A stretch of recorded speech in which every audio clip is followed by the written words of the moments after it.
Guys, balik po tayo dito sa ginagawa ko pong Ford Escape 2004 model. Na-check ko na po yung mga power source nya, yung kanyang power relay, yung kanyang main relay, yung kanyang diode, okay naman. Mga fuses, everything okay naman. Tapos itong PCM nya, na-check na rin, okay. Yung mga wire harness puntang distributor, na-check ko na rin at saka napalitan na linya, na re-wires ko na po siya. So ganun pa rin po siya, ayaw pa rin po yung engine po niya.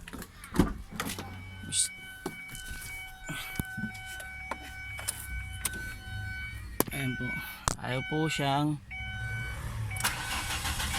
mandar. So problema po niya, wala pong kuryente na lumalabas papuntang high tension wires. So yung galing sa coil,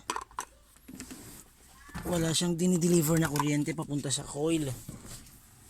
So what we will do now, isaksak ulit natin tong scan tool. Scan po ulit natin siya. Ito po siya.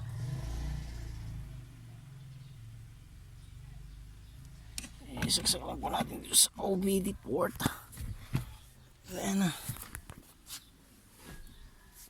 Ayan po siya. Set up. So press lang po natin yung enter. Ulit. Let's wait. Ayun. Codes found. Ayun siya.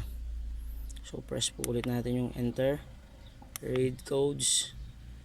Ayun. Meron po siyang P0320 ignition distributor engine speed input circuit. Yan po yung kailangan po nating i-search ngayon, yung code po na yan, kung paano po natin matitrace up po yan. So uwi po tayo sa bahay at search po natin siya through internet. Yun, babalikan po natin mamaya ito kung ano pong mangyari.